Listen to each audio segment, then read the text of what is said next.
जम्मू कश्मीर के हजरत बल दरगाह में ईंट पत्थर मार मार कर अशोक स्तंभ की निशानी मिटा दी गई। कट्टरपंथियों की एक जमात हजरत बल दरगाह में घुसी और उसने भारत के राष्ट्रीय चिन्ह पर तब तक ईंट पत्थर मारा जब तक निशानी पूरी तरह मिट नहीं गई। हजरत बल दरगाह में राष्ट्रीय चिन्ह को तोड़ा गया तो इसकी सबको निंदा करनी चाहिए थी, लेकिन जम्मू कश्मीर के मुख्यमंत्री और इंडी अलायंस के नेता उमर अब्दुल्ला ने हथौड़ा चलाने वालों की तरफदारी शुरू कर दी। उस पत्थर पे एम्बलम लगना चाहिए था या नहीं लगना चाहिए था, पहले तो वो सवाल बनता है। मैंने अभी तक किसी भी मजहबी दायरे में, किसी भी फंक्शन में इस तरह का एम्बलम का इस्तेमाल होते हुए नहीं देखा है। इंडिया अलायंस से तालमेल रखने वाली महबूबा मुफ्ती ने भी उल्टी बात कह डाली।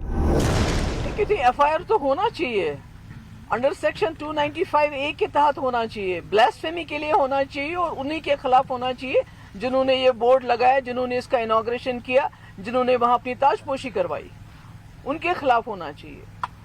उनके खिलाफ नहीं होना चाहिए जो जज्बात में आके, जिन्होंने वहां पर उस वक्त गुस्से में आके कोई ऐसी, वो तो कोई भी कर सकता। जब आप किसी के, हम तो जान देने के लिए तैयार हैं। मुसलमान तो अपना सर हथेली पे रख के अपनी जान देने के लिए तैयार है। हजरत बल दरगाह में अशोक स्तंभ पर हथौड़ा चलाने पर कांग्रेस ने खामोशी अख्तियार कर ली है। राहुल की पार्टी कुछ बोल नहीं रही, लेकिन मोदी की पार्टी ने अपनी लाइन क्लियर कर दी है। बीजेपी ने अशोक स्तंभ को सम्राट अशोक और बिहार से जोड़ दिया। जिस प्रकार से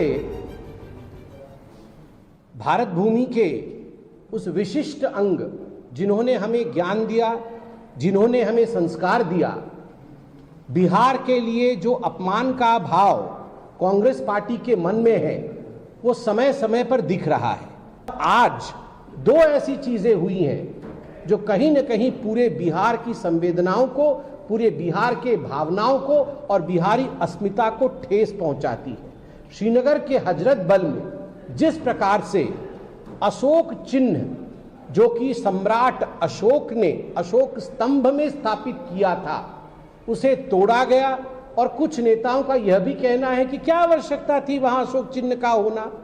उसे जिस प्रकार से तोड़ा गया है, ये न केवल देश का अपमान है, यह अशोक सम्राट और स्वाभाविक रूप से अशोक सम्राट और बिहार, उनका जो मिलान है, प्रत्येक बिहारी का यह अपमान है कि आप अशोक चिन्ह को तोड़ेंगे।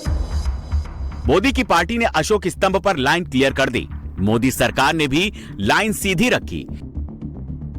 जेडीयू कोटे से केंद्रीय मंत्री ललन सिंह ने साफ कर दिया कि जिन्होंने अशोक स्तंभ खंडित किया, उनको सरकार दंडित करेगी।